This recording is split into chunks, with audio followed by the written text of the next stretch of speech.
I'm Claire Robinson from Holme Grange School in Wokingham. Basically, we have been working with NACE and the Challenge Award Framework since 2013, so the last 10 years.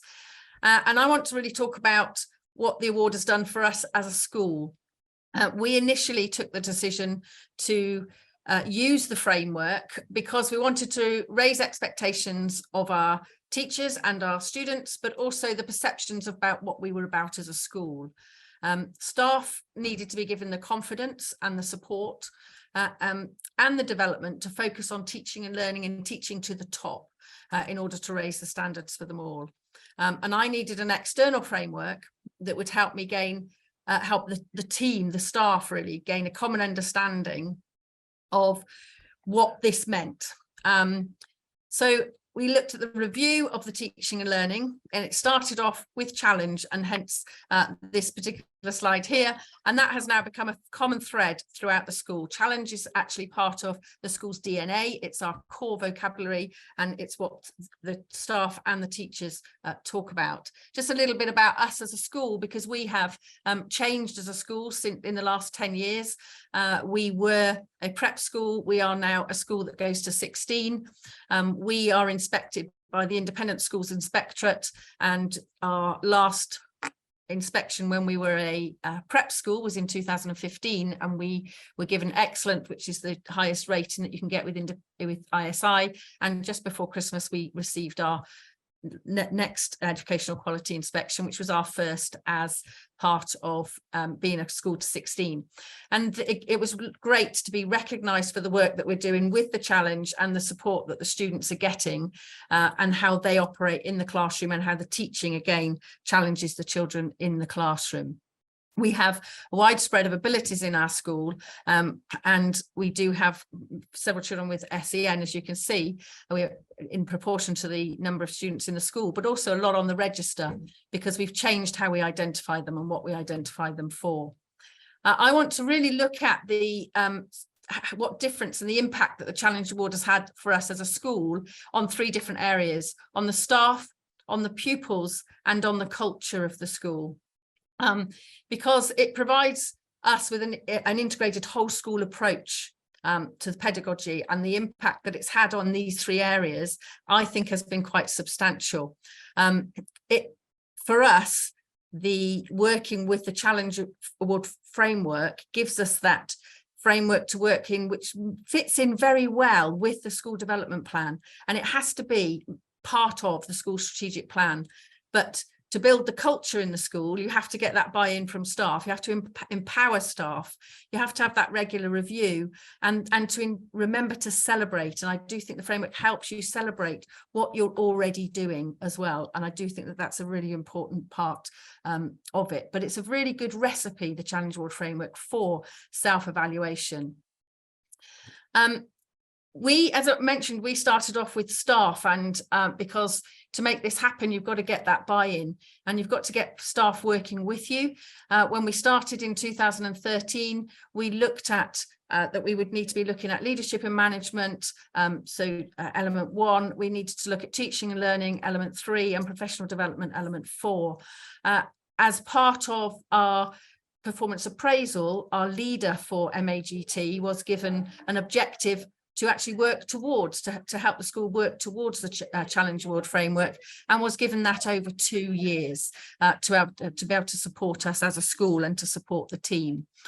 From then, because we have been reaccredited as well twice, and we have continued to work focusing on staff and staff development, so much so that we have worked now with these are our pillars of mastery for teaching and learning. There are 2 areas on there because we've included people that are not in the teaching staff as well now. But we've looked at our Inspire staff development programme, where everybody has to engage with this. So everybody takes an element of the focus of one of the pillars to focus in their classroom, and we've extended it this year to actually every member of staff will be doing some research. So irrespective of role in the school, everybody will undertake a piece of research linked to this, and it does tie in very, very much with the framework. Helps us to build this because it gives us the framework, our own framework behind our staff development strategy. Our pupils, we have looked at challenge and what does challenge mean, and the impact that the award has had for us has actually encouraging them to embrace that challenge. And it's started off, I appreciate this is top 10 skills for 2025 from the World Economic Forum, but if you look at the things that they're asking for, these are a lot of the skills that our more able pupils actually do have, and we want them to develop, particularly if we want them to succeed. But I suppose a development for us since each of the accreditations is looking at that identification, so that element 2 within the framework. How are we going to identify them when we have changed from when we were first accredited to now? Our schools do change, as Christabel said at the beginning. The framework isn't about a badge, it's about working with us to see what we can do constantly, self-evaluating to improve with the pupils that we're serving at that time. So for us, looking at the identification, we started off having subject areas of identification, and we've actually moved on also to having things like leadership, entrepreneur skills as well, and identifying students that have are more able in those areas, and what might that criteria look like. We have a learning council for our students as part of our parliament, and Matthew leads that and chairs that council. Let's say chairs it, the students lead it, and that's been really helpful for them to tell us what they think they need in the classroom, what's helping them, are they challenged, and that's a constant ongoing discussion. And at the end of the 12 months they report back to Parliament, and the outcomes of their discussions through the year go on to inform our school development plan as well. So they have pupil voice and they have an input into what we're doing. We spent a lot of time looking at what challenge means in the classroom. And again, as part of our staff development, we had people coming in and working with staff over a period of time, so that anything that we do with staff development has to be sustained. It's not something like just sending people on a course. We tend to have people that come in and work with a group of staff to enable them to embed things in the school, and then it spreads out from there, and then they are able to lead others as well in the work that they do. The challenge, we agreed what challenge would look like, and we looked at the vocabulary, we looked at how we have the interleaving in our lessons, we looked at what it looks at like for the questioning that we're going to be giving the students. We've looked at the texts that the students are using. We looked at where the big questions, and wanting to really develop that intellectual curiosity for all pupils, teaching to the top. We also have really gained a lot as a school from the challenge that we were given through the framework to interact with others, the partnership and communication element of the framework, because engaging with others, we learn so much. As schools, we're all magpies, and I think schools are also very generous with their time in sharing their ideas with others. So I believe that it's something that we all want to do, and being able to share what we have done with other schools and through NACE has been really beneficial, and something that the staff don't flinch about. They want to share what they're doing, and we did engage in one of the webinars where we had probably about 6 different staff come on to talk about what they were doing to integrate challenge into the classroom. And these were just some of the things that they were demonstrating through the webinar, to show them right across the school, from the pre-prep, which is our key stage 1, right up to key stage 4. We had teachers in specialist subject teachers, primary teachers, talking about and demonstrating how they use problem solving and the impact that's having in their maths lessons, what the impact of the silent teacher, and how that initially really did challenge particularly some of our able children, but really did encourage them to step out of their comfort zone. The retrieval practice, the subject literature examples that people were doing, again, using that high level of text and getting them to look at literature in different ways, and back down to some examples of the expert practice, but sharing that with others was hugely beneficial. And that ultimately then gave us a culture of challenge in our school. It's something that we have looked at with our vision and mission, and we've changed the words of our vision statement to actually incorporate challenge within what we do, aspiration, ambition that we have for our young people, and how we are a learning community, not just for our pupils, but for our staff as well. So this, we now have a learning wheel. We've discussed that with staff as to what we want our learners to be and how we can actually acquire that for them across the school.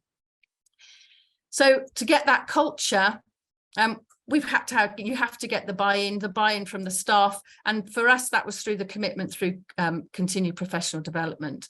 That then empowers those teachers to go out and try these things, because they are also open to ideas and they see the impact that it has on the students, and that spreads very, very quickly.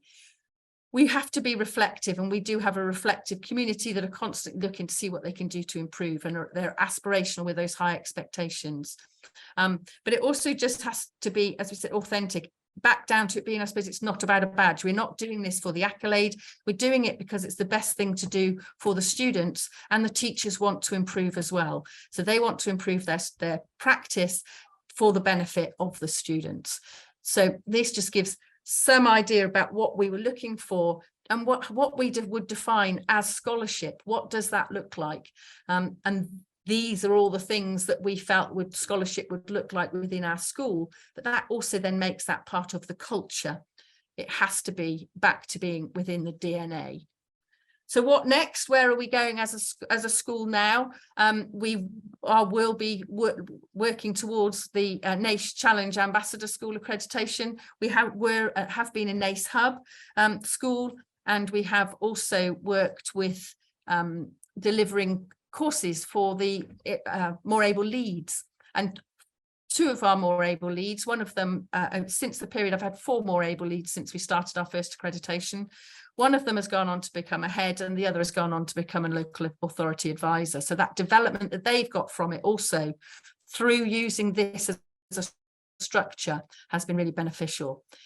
We now have this culture of whole school evidence-informed research projects. We're doing a lot with neuroscience for teachers, developing that understanding of how children and young people learn, and also that deals with the social and emotional side as well, because I think for our more able students, we have to look at that social emotional side too, and again the framework supports that. We have held teachers conferences and parents conferences, and will continue to do so to support parents in meeting the needs of their students in their learning and challenging them, and we've done that for teachers too. And we want everybody to be leaders of learning in the school. And the framework has helped us do that.